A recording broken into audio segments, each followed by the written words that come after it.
I had a bit of sympathy with the Republican government, but I would have gone to either side just to get away. A couple of fellows in the Warner's publicity department agreed to help. They told Lily that I was supposed to appear on an important radio program in Chicago.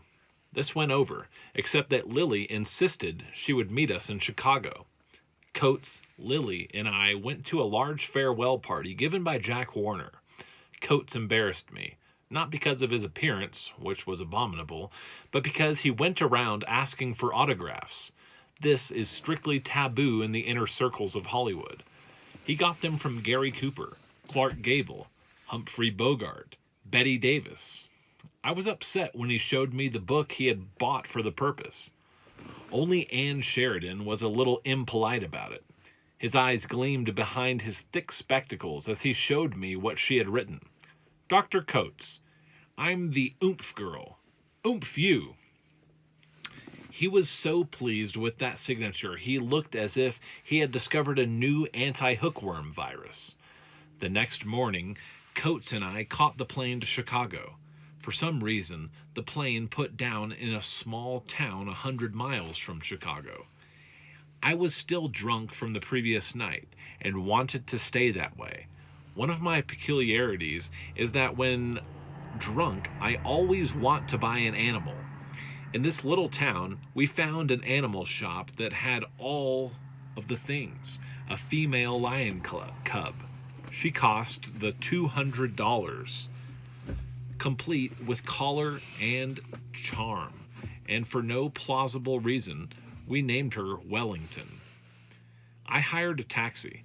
The driver, no animal lover, but mollified by the promise of a big tip on our arrival, agreed to drive us to Chicago. We had to stop frequently as the cub kept taking swipes at the back of the driver's neck. As my head cleared, Wellington seemed to change into a monstrous beast before my eyes. She was bigger and more dangerous than I had supposed. She now seemed to take up half the taxi. By the time we arrived in Chicago, nobody was friendly any longer. Coates was hunched in a corner, warily. We arrived at a hotel where I had promised to meet Lily. I had every intention of breaking the promise. Coates and I walked into the lobby. Behind me, on a chain, trailed Wellington. I approached the front desk, identified myself, and handed him the chain. He hadn't seen what was on it. I said, "Check this. Mrs. Flynn will call for it very soon." Coates and I beat it. I have wondered since what the clerk did when he found out what was on the end of the chain. Lily knew full well I was trying to get away and was using Coates to escape. She didn't know what or where or how, but she was a little ball of intuition. Coates and I boarded a bus headed for New York. That was the way he wanted it. Save money. The same old peculiarity of his. Don't give it to the railroads, the big hotels, the utilities. Steal from them if you could. Hang on to every dime. I didn't know how to overcome this. It was getting to be the source of a rift of our friendship, now that I had plenty of money. He simply failed to allow the notion to penetrate his Dutch skull that to me money between friends meant very little. We had shared so much when we were broke. Why shouldn't we share it now that I had it? He continued to keep his account of every nickel spent, only now it was in a little red book. Warner Brothers had arranged a 2-room apartment at the St. Moritz for me, on the same floor where, 3 years before, I had dallied with Princess Tiarovich. When Coates saw the imposing decor, he looked around scornfully. When will you ever realize that the real benefits of money are to steal it, to take it away from someone who has it? I explained that the studio paid for the apartment. His face lit up for a moment. As we haggled, a man from the Warner Brothers Public Relations office entered. I learned then that Lily was not so easily to be outmaneuvered.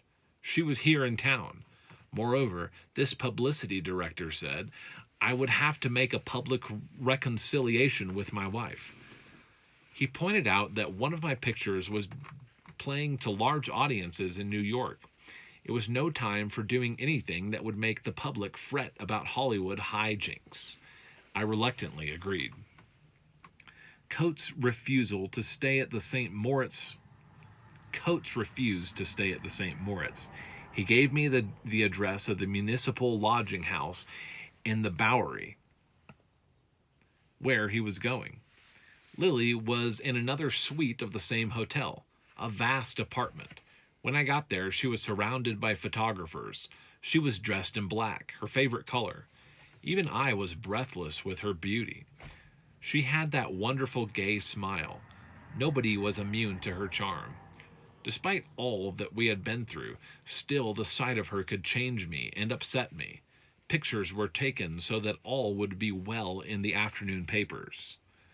I heard her announce we were going to the theater that evening. I turned away from her, made my way to the bathroom. I immediately knew I had to see the house doctor fast. It only took him a minute to tell me that I had caught once again the pearl of great price. Shock after shock. Now I've got the clap. My wife had trailed me to New York. Another lady had given me this gift. Tomorrow, I was to go to Spain. It was all too much. I walked through the streets.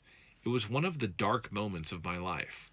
A flood of death wishing came over me. What next? How much can a young fellow go through? How are you supposed to live? What are you supposed to be and do? What drives you? How do you go from one mess to another? Why do things pile up on you? What is its meaning? What is its worth? What is fame and fortune when you have to fight humiliation and confusion? I went back to pick up Lily. What lie was I going to tell her? We set out together from the St. Moritz in an automobile. Halfway to the theater, I could stand it no more. I blew up. I opened the door of the car and sprang out, then ran like a maniac through the streets of Manhattan. When I tired of running, I hopped into a cab and went to the Bowery dive where Coates was staying. Coates examined me. He opened his magic box, filled with more medical equipment, mementos, and junk than ever it was. He removed a small microscope, with which he examined the slide. After a few minutes, he announced with a happy grin that I had a minor species of gonorrhea. He was sure he could cure it swiftly. The next morning, we caught the ship that would take us to New England. To England. I was greatly relieved when the big vessel pulled out of New York. I fully expected never to see America again. Though I was on top, with plenty of money, fame, one of the most beautiful women of the times as my wife, yet I was full up. I consoled myself. If I'm lucky, I may catch a bullet over there, and the hell with it all.